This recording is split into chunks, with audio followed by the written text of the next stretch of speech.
রহমানের বোলিং দেখে বিমোহিত পাকিস্তানের এক লেজেন্ড ক্রিকেটার বললেন, মুস্তাফিজ তো বাঁ হাতি মুতিয়া মুরলীধরন।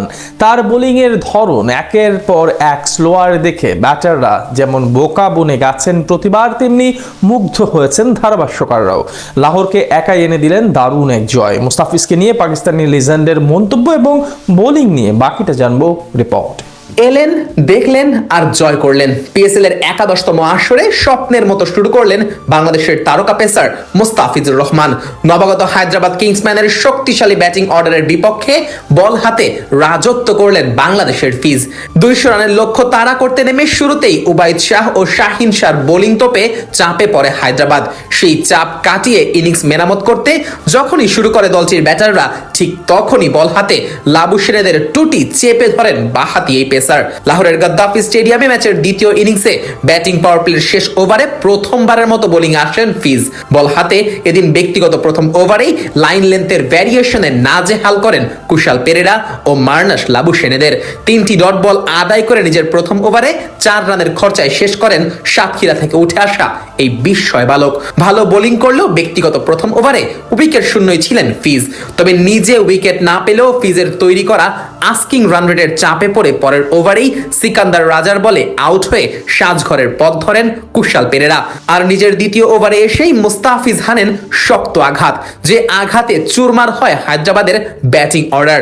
দলীয় 8ম ওভারে ফিজের বলে আউট হয়ে প্যাভিলিয়নের পথ ধরেন ইরফান খান নিয়াজি।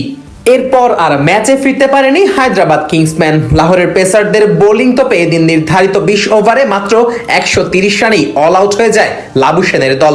আর শেষ দিকে বোলিংয়ে এসে নিজের শেষ 2 ওভারে মাত্র 10 রান খরচ করেন ফিজ। ফলে 4 ওভারে 19 রানের খরচায় 1 উইকেট শিকার করেই থামে এবারের পিএসএল এর প্রথম ম্যাচে বল হাতে মুস্তাফিজের জয়যাত্রা। এই ম্যাচে নিজের প্রথম স্পেলে মুস্তাফিজ যখন বোলিং এ এসেছিলেন ধারাভাষ্য কক্ষে, তখন ধারাভাষ্য দিচ্ছিলেন বিশ্বের জনপ্রিয় সাবেক ক্রিকেটার কিংবদন্তি ওয়াসিম আকরাম ও জনপ্রিয় ধারাভাষ্যকার রমিজ রাজা। ক্রিকেট দুনিয়া যাদের পাণ্ডিত্য নিয়ে রয়েছে দারুণ সুখ্যাতি।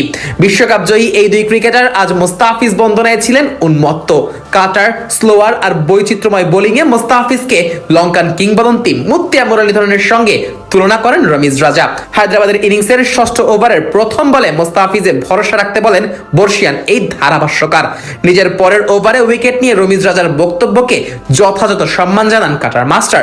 আর বাঁহাতি পেসার হিসেবে মুস্তাফিজের সাম্প্রতিক ফর্মকে বাহাবা জানান ওয়াসিম আকরামও। আর পিএসএল এ ফিজের এমন নজর কাড়া বোলিং এ নিঃসন্দেহে কপাল চাপড়াচ্ছেন কলকাতা নাইট রাইডার্সের মালিক বলিউড সুপারস্টার শাহরুখ খান। চলমান এই আসরকে ঘিরে বাংলাদেশি ভক্ত সমর্থকদের মাঝে পর্বত সম আগ্রহ দেখা যায় সাম্প্রতিক দিনগুলোতে। কেননা প্রথমবারের মতো পাকিস্তানি এই লিগটিতে ডাক পায় 6 জন টাইগার ক্রিকেটার।